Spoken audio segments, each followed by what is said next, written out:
Orchitis হচ্ছে অন্ডকোষ ফুলে গিয়ে প্রদাহ সৃষ্টি হওয়া, এটাকে অর্কাইটিস বলে, ইপিডিডাইমা অর্কাইটিসও বলে। তো অর্কাইটিস বেশিরভাগ ক্ষেত্রে যুবক পুরুষদের হয়। যুবক পুরুষদের অন্ডকোষে ফুলে গিয়ে ইনফেকশন হয়ে সেখানে প্রচুর প্রদাহ সৃষ্টি হওয়া, সেটাকে অর্কাইটিস বলে। অর্কাইটিস বিভিন্ন কারণে হয়ে থাকে।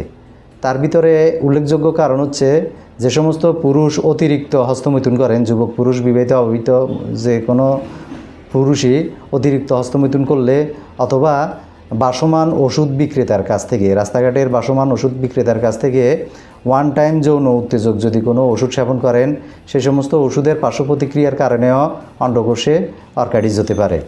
তাছাড়া আরেকটা উল্লেখযোগ্য কারণ, সেই কারণটি হচ্ছে যুবকরা যদি অবাধে অবৈধ যৌন মিলন করেন, অবৈধভাবে প্রোটেকশনলেস যৌন মিলন করেন যৌনকর্মীর সাথে, তো সেক্ষেত্রে যৌনকর্মীর যৌনাঙ্গ থেকে সেক্সুয়ালি ট্রান্সমিটেড অর্থাৎ যৌনবাহিত কোনো ভাইরাস যদি ইনফেকশন হয়, যেটাকে ইংরেজিতে সংক্ষেপে STI বলা হয়ে থাকে, তো STIর কারণেও অর্কাইটিস হয়ে থাকে। বেশিরভাগ ক্ষেত্রে STIর কারণে এবং হস্তমৈথুনের কারণে অর্কাইটিস হয়ে থাকে। আঘাতজনিত কারণেও অর্কাইটিস হয়ে থাকে। তো অর্কাইটিস যেভাবে হোক না কেন, অর্কাইটিসের সমস্যা দেখা দিলে আপনারা একটা আলট্রাসোনোগ্রাফি করবেন, অন্ডকোষের একটা আলট্রাসোনোগ্রাফি করবেন, যেটাকে ইংরেজিতে USG অফ স্কুটাম অথবা USG অফ টেস্টিকুলার বলা হয়ে থাকে। তো সেই আলট্রাসোনোগ্রাফিটি করে সেখানে যদি মেনশন করা থাকে ইপিডিডাইমা অর্কাইটিস বা অর্কাইটিস, তাহলে আপনারা অবশ্যই পার্শ্ব প্রতিক্রিয়ামুক্ত চিকিৎসা পদ্ধতিতে চিকিৎসা গ্রহণ করবেন।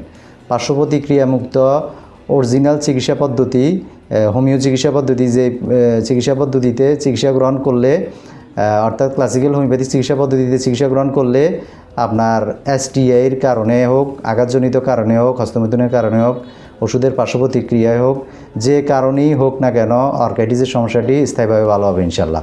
কোনো রকমের পার্শ্ব প্রতিক্রিয়া ছাড়া লক্ষণভিত্তিক ওষুধ গ্রহণ করলে আপনার অর্কাইটিস নামক সমস্যা থেকে রেহাই পাবেন।